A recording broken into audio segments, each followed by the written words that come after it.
the Australians out there, having a look at what Clif High is saying in respect of his latest report in Australia. There's quite a bit in there. Just before we move on though, I should mention that you can buy your own copy of this. It's a 45-page report. It does a fantastic job.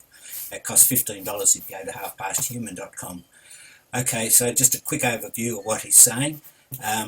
This is the first thing in relation to real estate. He says that the data sets have the Australian housing market showing its age and sad condition over the first few weeks of the new year, as several impacts are forecast to be felt from monetary mistakes, political turmoil related to construction, and international censure or criticism also related to corruption and bribery. He also has, he says the Australian real estate crisis is showing as moving into political instability as the corruption scandals escalate and the dirty details come out involving banks. So it looks like there might be some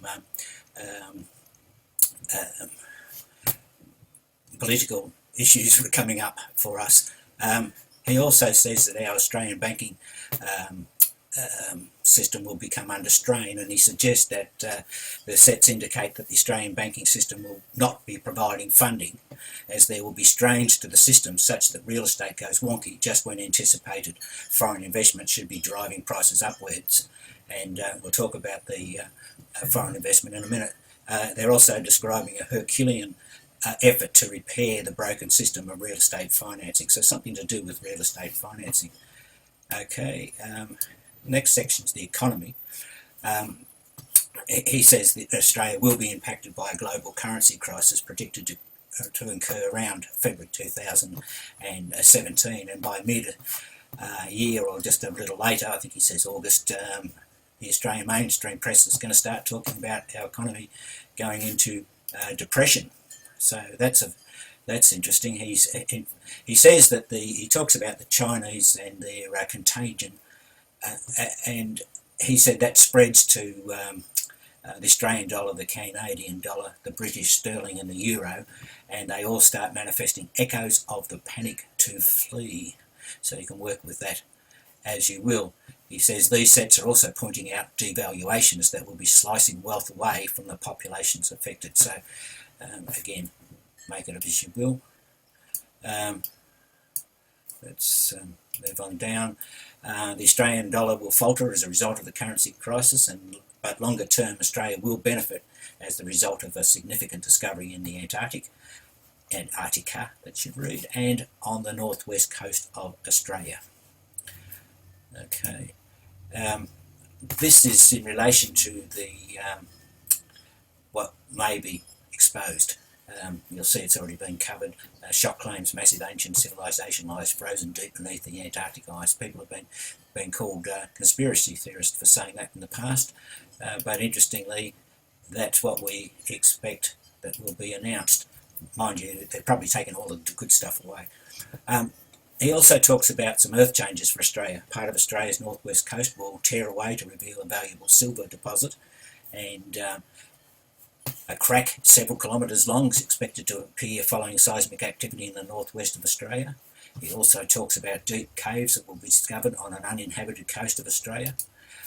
He talks about earthquakes and undersea earthquakes increasing over the next 5 years. And he also mentions extreme weather, including Australia gets hit by weather conditions that had not been forecast to be a problem for the USA military deep state installations being hosted by Australia. So I'm thinking that would be Pine Gap. Okay, and when it comes to health, there's a couple of interesting things here. He talks about food poisoning. He actually says that there'll be a new growth in these sets seem to be tying the old historical food poisoning episode to current food poisoning, as well as forecast government lies or problems relating to food safety. And then he suggests that that this will cause a backlash. He says that The last sets are supported by many sets going to international imports, as well as suggesting that widespread illnesses, once thought to be viral or bacterial, that are described as having been part of the Australian health landscape for years, are going to be put into a new light as the Officialton problems come to public attention. Now, I don't understand what he would say, what health problem has been part of the Australian health landscape that would be as a result of viruses or bacteria, but nevertheless, that's in there. And then the last thing he mentions is food shortages that will be temporary, but the wording he says is the sets suggest that Australia, maybe New Zealand, are going to be extinction essential as regards to food crops, albeit only temporarily. The data is some food crops going missing that will be climate-related extinctions, and that will have long-lasting impacts on Australia's collective psyche, as well as creating money problems for a number of people who will have been formerly employed in the harvesting and processing of those crops.